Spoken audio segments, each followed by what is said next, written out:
한 주간 너무너무 더운 그 날씨 속에서 힘겹게 살아오신 여러분들을 주님의 마음으로 위로하고 또 격려하고 또 이 더위가 끝날 때까지 열심히 잘 살아가실 것을 기원합니다. 오늘 말씀의 제목은 내게 중요한 지금이라고 하는 제목으로 할 텐데, 혹시 여러분 예전에 그 영화 곡성이라고 하는 영화 혹시 보셨나요? 거기에 보면은 아주 그 유명한 대사가 나오죠. 어떤 그 어린 소녀가 했던 대사인데 기억나시나 모르겠어요. 어떤 대사였어요? 멋이 중한데 뭐 이런 말 기억나세요? 멋이 중한데 멋이 중하냐고 뭐 이런 말 기억나실 거예요.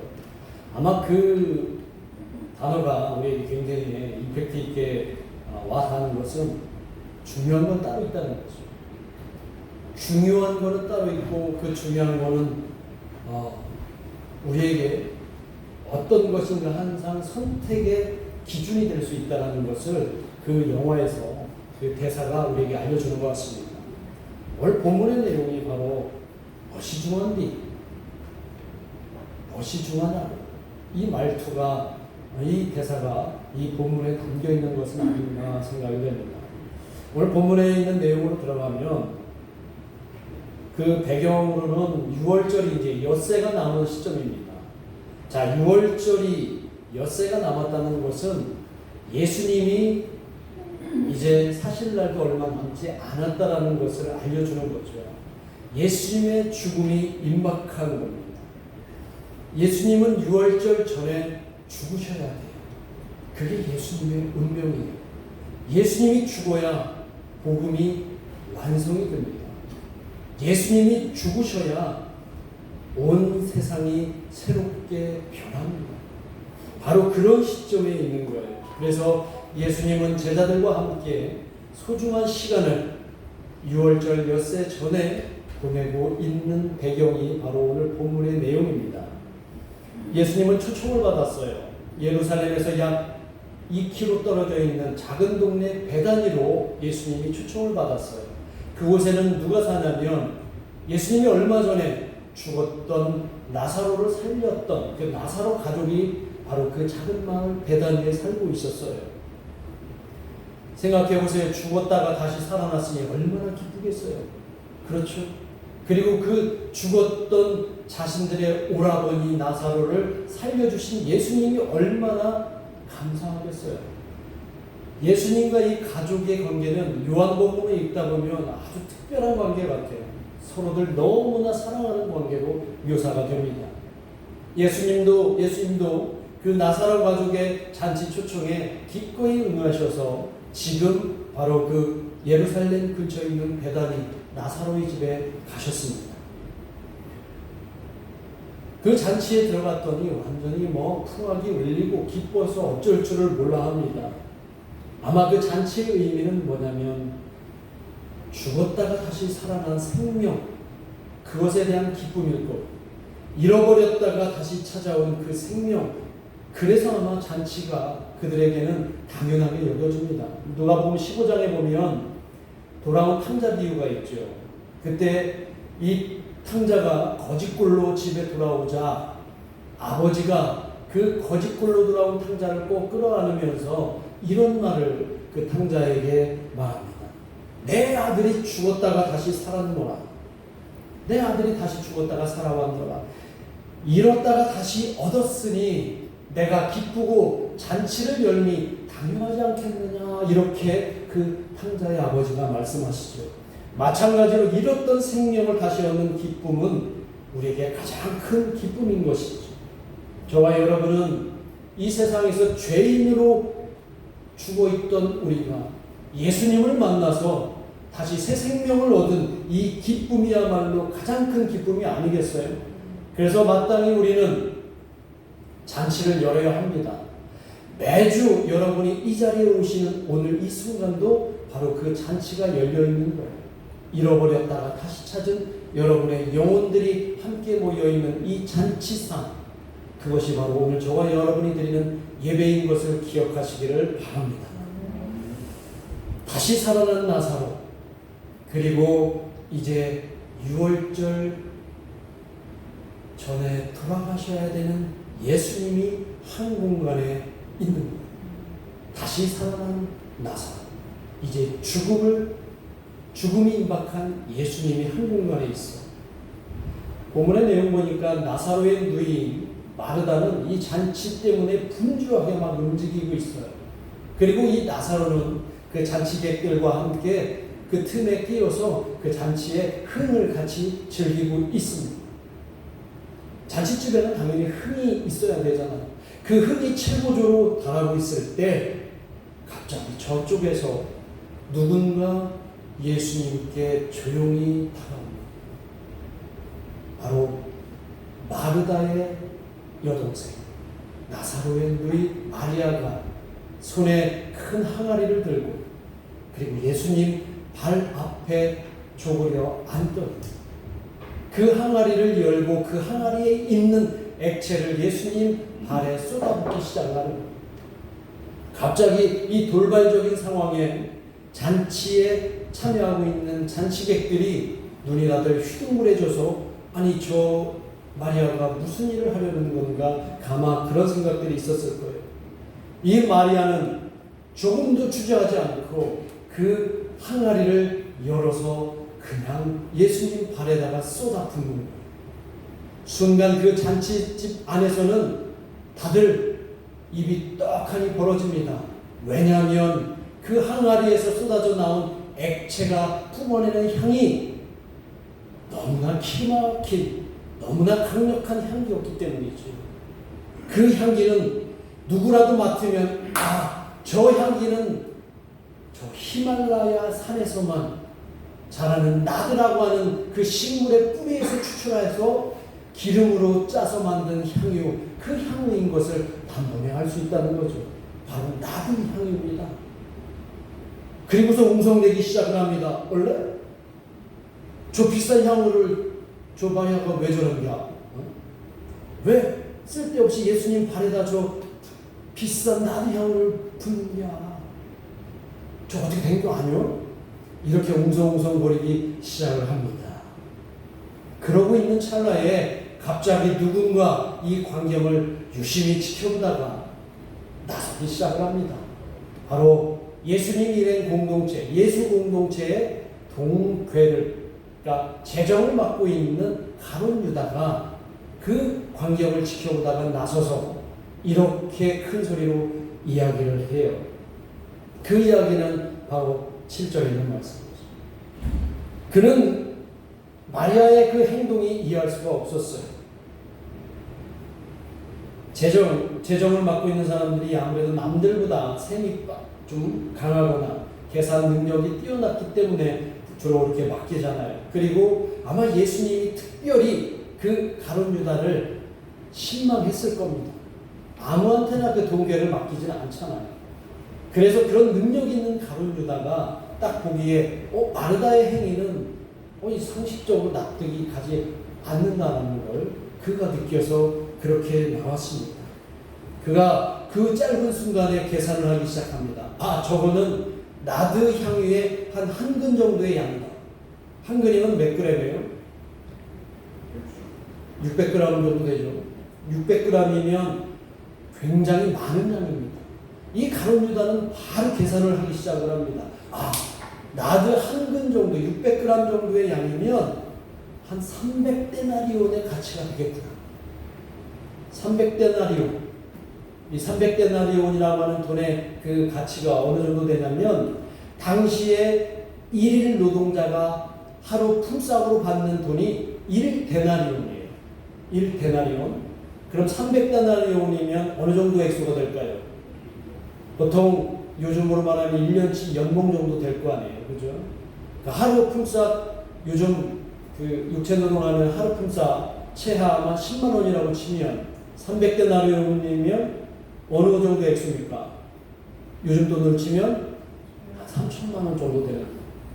지금 마리아가 그 나드 향유 한 근, 약 3천만 원어치의 그 향유를 조용히 와서 예수님의 발에 붓고 자신의 머릿결로 그 발을 닦아주고 있는 그 광경을 가룟 유다가 보았고 거기에 있는 잔치객들이 보고 있는 상황이라는 거죠. 아마 지금이라도 3천만 원어치 되는 그 향수를 그냥 아무런 주저 없이 누군가 발에다가 쏟아붓는다면 아마 저나 여러분들은 쉽게 납득이 가지 않을 겁니다. 그렇죠? 그 액수가 보통 3천만 원이 별거 아니라고 생각하는 분들도 계시겠지만 저한테는 너무나 큰 액수니까요.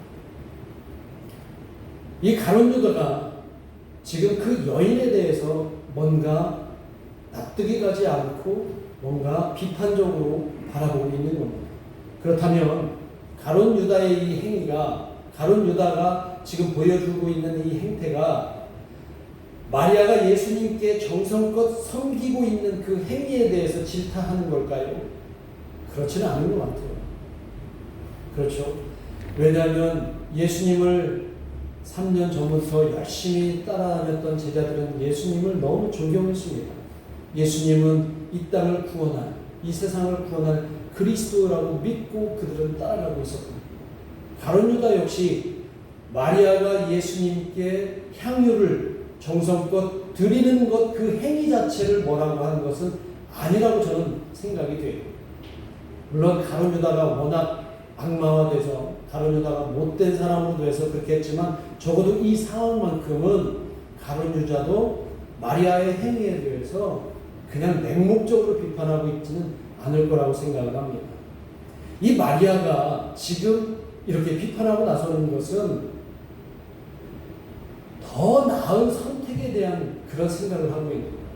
더 나은 선택. 이 여인, 이 마리아는 굳이 그렇게 고가의 향유를 예수님께 지금 이 순간에 다 뿌려야 되겠다. 다 부어야 되겠느냐.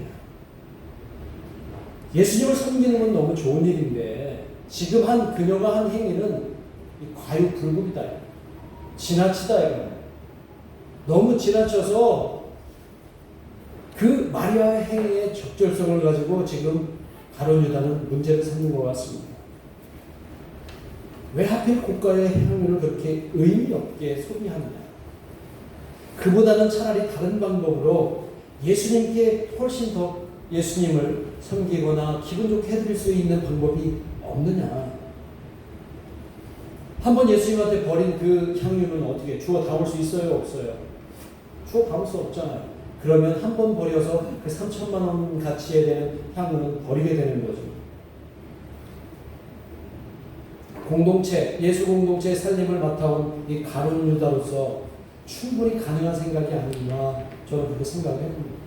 아마 저도 그런 생각이 들 수가 있는 거죠. 그게 바로 합리적인 생각이라는 거예요. 합리적이고 상식적인 생각이라는 겁니다.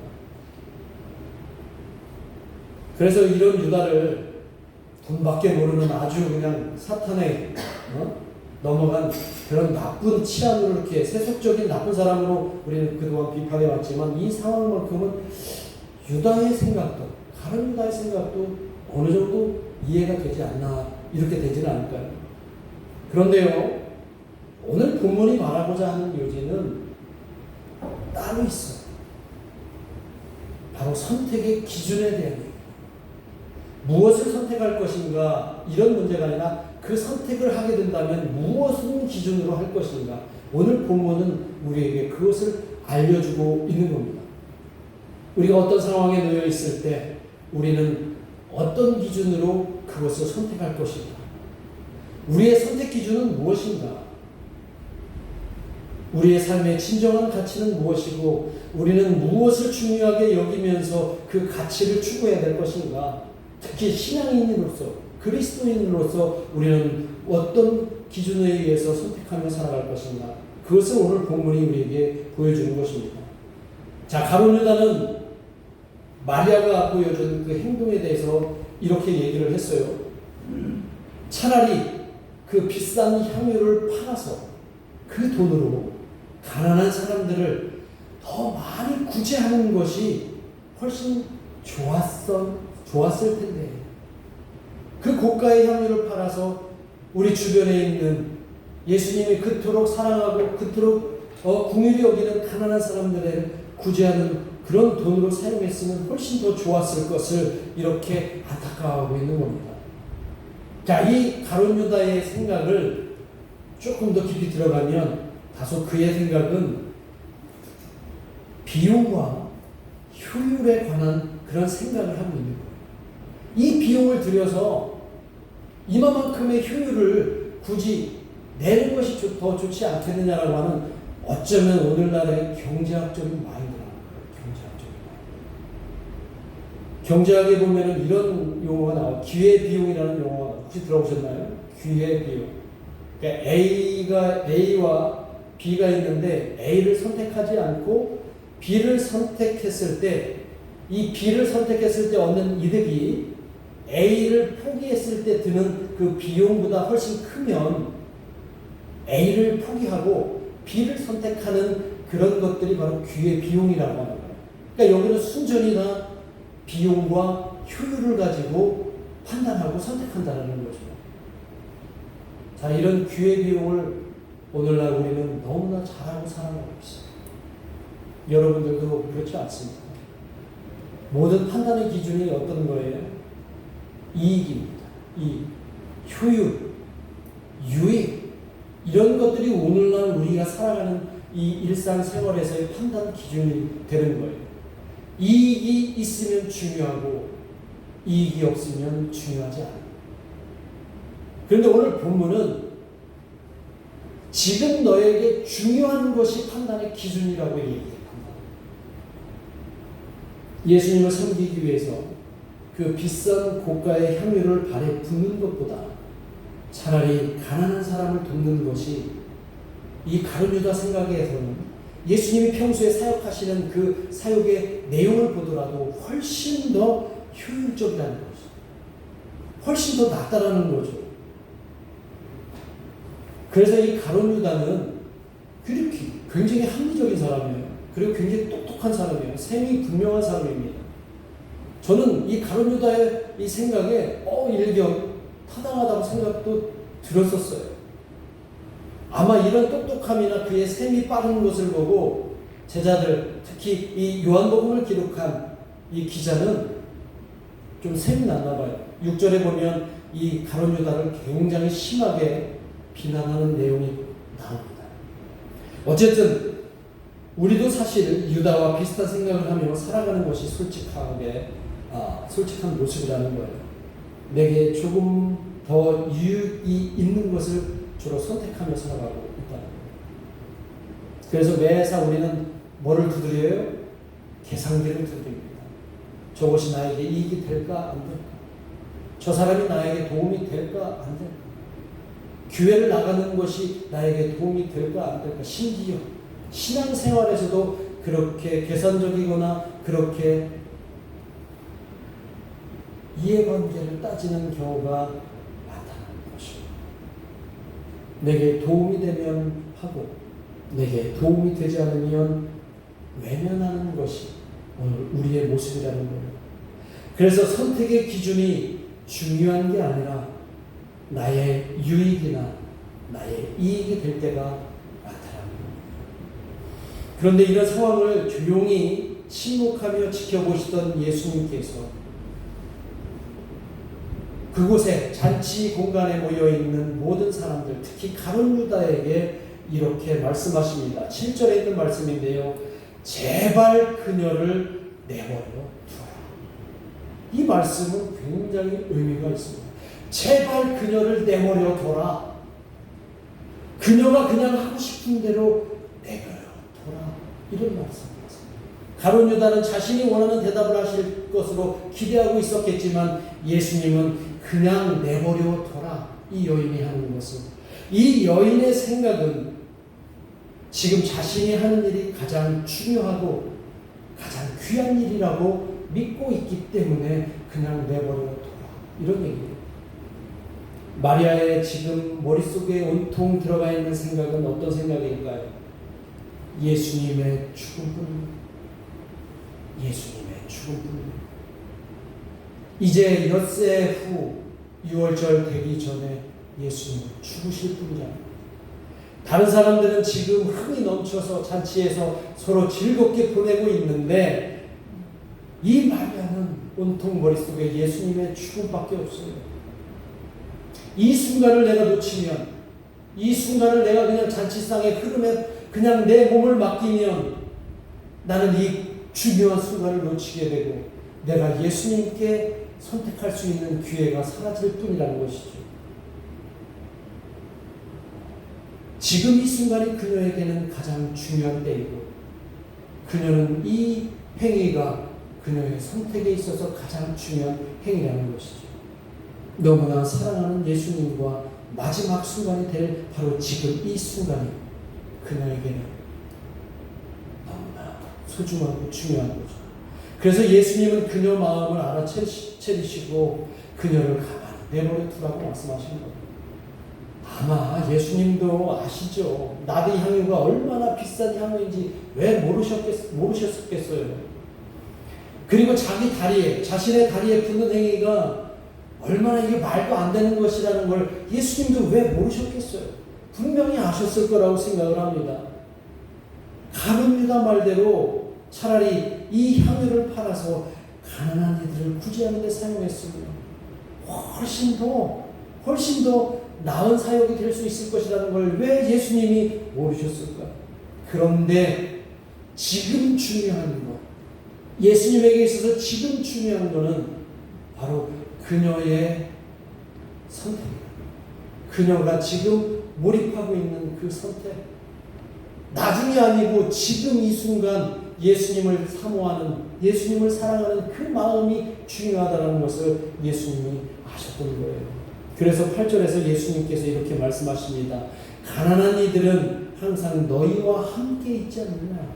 그러나 나는 항상 너희와 함께 있지 않다. 라고 말씀하십니다. 이 말씀은 오늘 우리에게 중요한 것은 바로 지금 이 순간이라는 의미를 우리에게 들려주시는 것이기도 합니다.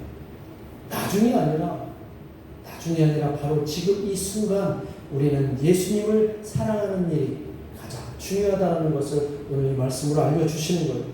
이 순간을 놓치면 나중은 없습니다. 나중은 없어요.